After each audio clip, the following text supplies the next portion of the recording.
Hi everyone, welcome to mini learning platform. जैसा कि आप लोगों को पता है, यूपीएससी टीआरई 4.0 का नोटिफिकेशन कुछ ही दिनों में आने वाली है। तो जहाँ तक मुझे ऐसा लग रहा है, लगभग अधिक से अधिक 10 मार्च के अंदर आप लोग का यूपीएससी टीआरई 4.0 का नोटिफिकेशन आप लोगों को देखने को मिल जाएगा। तो सबसे बढ़िया है जो नोटिफिकेशन का इंतजार ना करे और अपना पढ़ाई को जारी रखे। जो जितना मेहनत करेगा वही आगे बढ़ेगा। हर दिन आप मेहनत करते रहिए और अपना पढ़ाई में अपना स्कोर को चेक करते रहिए। इसी कड़ी में हम लोग आज बीपीएससी तैयारी 4.0 से संबंधित संपूर्ण परीक्षा का ब्लूप्रिंट देखेंगे। 2026 कर लीजिए ब्लूप्रिंट 2020, क्योंकि अभी 2025 में तो नोटिफिकेशन आया नहीं। 2026 में लगभग मार्च के देखिए 10 से 12 मार्च तक हमें जो अनुमान है आपको नोटिफिकेशन देखने को मिल जाएगा। इसके बारे में हम लोग अब पूरा विस्तार पूर्वक देखते हैं, जिसका 6 से 12 तक का सिलेबस कैसे क्या रहता है और किस सब्जेक्ट से कितना क्वेश्चन पूछता है, किस कितने पैटर्न में कितने भाग में क्वेश्चन पेपर को बांटा गया है, उसके सारे डिटेल को हम लोग जानने की कोशिश करते हैं। आ जाइए, परीक्षा के सुनहरे नियम। देखिए, सबसे पहले नियम कौन कौन सा है, इसका हम नियम के बारे में जानते हैं। कुल टोटल जो है 150 प्रश्न का पेपर पूछा जाता है यूपीएससी टीआरई 4.0। 150 क्वेश्चन, 150 मिनट, कुल अंक हो गया 150 और 150 प्रश्न में पूछा जाता है। आगे है समय 2.5 घंटा में इसे करना रहता है। 150 क्वेश्चन को 150 मिनट में, यानी कि 2.5 घंटे में। और प्रश्न जो रहता है वो टोटल का टोटल एमसीक्यू रहता है और कोई निगेटिव मार्किंग नहीं रहती है। आगे बढ़ते हैं हम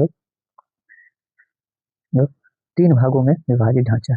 एग्जाम का जो पैटर्न है यह 3 भागों में इसे स्ट्रक्चर किया गया, विभाजित किया गया, इस ढांचे को बांटा गया 3 भाग में। यह पैटर्न सभी स्तरों के यानी कि 6 से 12 के लिए समान है। हालांकि 1 to 5 में भी कुछ इसी प्रकार से है, लेकिन 1 to 5 में भाषा है, उसके बाद टोटल जीएस का सेक्शन रहता है। लेकिन यहाँ पे हम लोग 6 से 12 का मुख्य रूप से देख रहे हैं। आइए देखते हैं आगे। आगे है आपको पहला भाग है आपको पहला भाग है 30 अंक का। 30 अंक में इसमें आपको भाषा से क्वेश्चन रहेगा। यहाँ भाषा से क्वेश्चन रहेगा, इसमें हिंदी और अंग्रेजी का क्वेश्चन रहेगा, जिसमें 8 प्रश्न आपको इंग्लिश से देखने को मिलेगा और 22 प्रश्न हिंदी से देखने को मिलेगा। और इस 30 में से 30 अंक में 9 अंक लाना आवश्यक है, यानी कि 30% आपको लाना जो है अनिवार्य है। 30% आएगा तभी आपका आगे का भाग 2 और भाग 3 का कॉपी चेक होगा, यानी कि आपका 120 मार्क पे ही रिजल्ट बनता है। और ये 30 मार्क का में आपको सिर्फ पास करना जरूरी होता है, यानी कि 30% लाना आवश्यक है। देखिए, सेकंड भाग है आपका सामान्य अध्ययन। सामान्य अध्ययन से 40 प्रश्न आपको देखने को मिलेगा।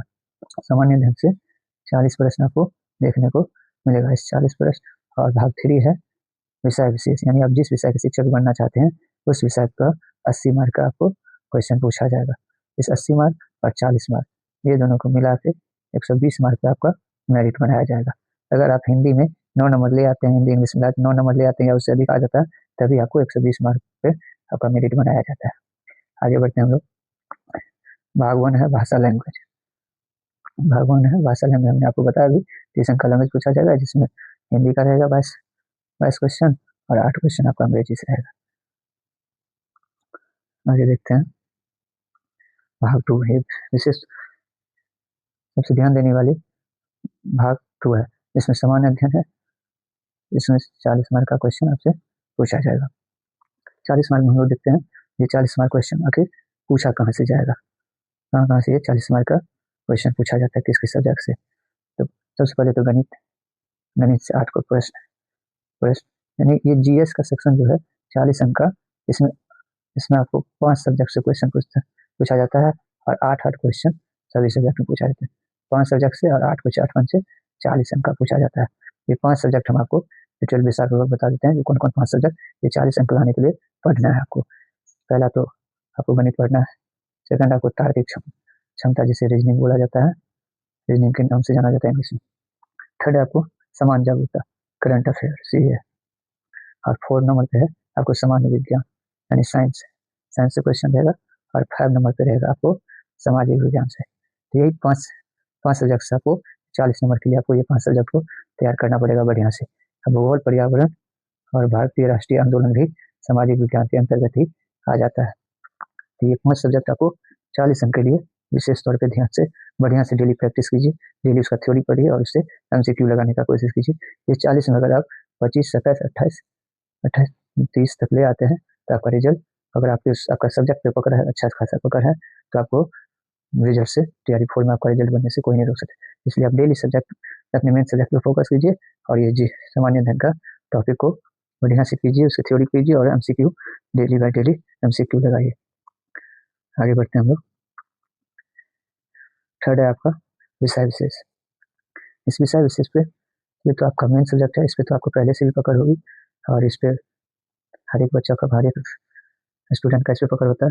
इसलिए इस पे सबसे पहले विशेष तौर पर हम लोग सब्जेक्ट में देखेंगे जो कक्षा 7 से 8 के जो टीचर बनेंगे वो कक्षा 9 से 10 के लिए जिनको बनना है वो, और एक सीनियर सेकेंडरी में 11-12 के लिए जो तैयारी करेंगे वो, तीनों का ये प्रारूप दिया गया है यहाँ पे, तो हम तीनों के बारे में समझेंगे। भाग 3 में विषय विशेष। अब कक्षा 6 से 8 के लिए जिनका ग्रेजुएशन जिस सब्जेक्ट से होगा वो उस सब्जेक्ट के शिक्षक बनेंगे। लेकिन एक भाषा में है कि आपको जो भाषा का शिक्षक बनेंगे, हाँ कोई मैथ्स ऑनर्स किया हुआ है लेकिन वो भाषा का शिक्षक बनना है, अगर वो सब्सिडरी के तौर पे, अगर वो 2 साल 2 ईयर अगर वो सब्सिडरी के तौर पे अगर हिंदी को पढ़े हुआ है या इंग्लिश को पढ़े हुआ है, फिर भी वो हिंदी या इंग्लिश से BPSC TRE में बैठ सकते हैं। लेकिन बशर्ते सब्सिडरी के तौर पे 2 वर्ष वो भाषा को पढ़े हुए होंगे, तभी वो भाषा का भी शिक्षक बन सकते हैं। ये रही 6 से 8 की बात। आगे है सेकेंडरी में, जो भी ग्रेजुएशन जिस सब्जेक्ट से किए होंगे, किसी का जैसे फिजिक्स ऑनर्स है तो साइंस का शिक्षक बनेंगे 9-10 में, किसी का हिस्ट्री ऑनर्स है तो वो हिस्ट्री का शिक्षक बनेंगे 9-10 में। 9-10 में हिस्ट्री के साथ साथ ऑनर्स के साथ साथ BEd रहेगा तो वो 9-10 के शिक्षक बनेंगे। और सीनियर सेकेंडरी के लिए जिनका MA रहेगा, MSc रहेगा, MA, MSc, MSc या MCOM रहेगा, MCOM, तो MCOM के साथ BEd, तो सीनियर सेकेंडरी का शिक्षक बनेंगे। आगे बढ़ते हैं हम लोग। तो हम लोग समझ ही गए सभी प्रारूपों को 6 से 8 में। तो ये मुख्य तौर पे यहाँ 6 से 8 के लिए दिया गया है, मिडिल स्कूल के लिए 6 से 8 के शिक्षक बनने के लिए। भाग 1 भाषा, भाग 2 GS, भाग 3 विषय विशेष। इसके विषय विशेष को हम लोग थोड़ा एक बार डिटेल में देख लेते हैं, कौन कौन विषय के शिक्षक किस प्रकार से बनाया जा सकता है। विषय का चयन किस प्रकार से होगा आपको 6 से 8 में करना है, वो देखिए, ध्यान दीजिए। जैसे आप गणित का शिक्षक यहाँ पे बन सकते हैं, विज्ञान का शिक्षक बन सकते हैं, सामाजिक विज्ञान का बन सकते हैं, और भाषा में हिंदी और अंग्रेजी या संस्कृत का भी शिक्षक बन सकते हैं। जैसे संस्कृत का, तो इसके लिए आपको भाषा के लिए हमने बोल दिया 2 ईयर 2 साल अगर सब्सिडी के रूप में पढ़े होंगे तो भाषा के शिक्षक बन सकते हैं। लेकिन यहाँ गणित के लिए गणित ऑनर्स पेपर होना चाहिए, या विज्ञान में से कोई सब्जेक्ट का ऑनर्स पेपर होगा तो गणित विज्ञान। यहाँ 6 से 8 में गणित विज्ञान के एक ही शिक्षक बनते हैं, गणित और विज्ञान के लिए एक ही शिक्षक होते हैं, जिसके लिए एग्जाम में 40 मार्क का 40 मार्क मैथ से क्वेश्चन रहेगा और 40 मार्क को आपको साइंस से क्वेश्चन रहेगा, और गणित विज्ञान के लिए एक ही शिक्षक बनते हैं। आगे देखते हैं हम लोग 9-10 में, उसी प्रकार से सेम है लगभग। 9-10 में भी पहला भाग भाषा, दूसरा भाग GS, तीसरा भाग आपका विषय, जिस विषय का आप शिक्षक बनेंगे। तो यहाँ पे गणित के लिए अलग शिक्षक होते हैं, विज्ञान के लिए अलग होते हैं, भाषा तो हमने बता ही दिया तीनों, सामाजिक विज्ञान, संगीत, शारीरिक शिक्षा, इस सभी के लिए जो ये मेन सब्जेक्ट के रूप में है पढ़ना पड़ेगा, जिससे 80 अंक का क्वेश्चन पूछा जाएगा और 40 अंक तो GS का रहेगा। यहाँ का भाग 40 अंक का 120 पे टोटल मेरिट बनाया जाता है। आगे बढ़ते हैं हम लोग। इसी प्रकार सीनियर सेकेंडरी में लगभग 40 से 42 सब्जेक्ट में का शिक्षक यहाँ पे तो उतना मेंशन हम नहीं कर पाए हैं, लेकिन लगभग 40 से 42 सब्जेक्ट के लगभग हो जाता है। सॉरी, 40 से 42 या 35 से 36 लगभग, जब डाटा अभी दिमाग में नहीं आ रहा है। लगभग बहुत सारे विषय है यहाँ पे +2 में, तो वो देख लेंगे अपना अपना सब्जेक्ट जो भी रहेगा जिनका, उस हिसाब से सब्जेक्ट के साथ उस सब्जेक्ट में MA होना अनिवार्य है। जिस सब्जेक्ट का वो शिक्षक बनेंगे उस सब्जेक्ट में MA रहेंगे और प्लस BEd रहेंगे, तो वो +2 का टीचर बनेंगे, प्लस ST उसी सब्जेक्ट से रहेंगे तो 11-12 का शिक्षक बनेंगे। आगे देखते हैं हम लोग परीक्षा की रणनीति क्या होनी चाहिए। तो रणनीति के बारे में एक बार चर्चा कर देते हैं। यहाँ पे तो बता ही दिया हम आप लोग को, तीनों भाग एक ही शिफ्ट में होंगे। जैसे पहला भाग था आपको भाषा 30 मार्क का, पहला भाग था भाषा 30 मार्क का, दूसरा भाग था आपको GS 40 मार्क का, और तीसरा भाग है आपको सब्जेक्ट सब्जेक्ट जो कि 80 मार्क का। तो इस पर हम लोग को तीनों परीक्षा यहाँ 30 मार्क में आपको 9 नंबर लाना अनिवार्य है, और 40 और 80 120 पे आपको मेरिट बनाया जाएगा। आगे बढ़ते हैं, कोई नेगेटिव यहाँ पे एग्जाम में किसी प्रकार की सबसे बड़ी बात है जो यूपीएससी टीआरई में किसी भी प्रकार का नेगेटिव मार्किंग नहीं है। सबसे अच्छी बात यही है, आप लोग डेली पढ़िए, डेली मेहनत कीजिए, थ्योरी पेपर पढ़िए और उसका डेली एमसीक्यू लगाना शुरू कीजिए। हम भी आप लोगों के बीच अब एमसीक्यू लाना शुरू करेंगे थ्योरी के साथ साथ, जहाँ तक हो सकती है हम भी आप लोगों के साथ हमेशा जुड़ेंगे और एमसीक्यू लाने का कोशिश करेंगे। हम थ्योरी भी करवाएंगे और एमसीक्यू करवाएंगे।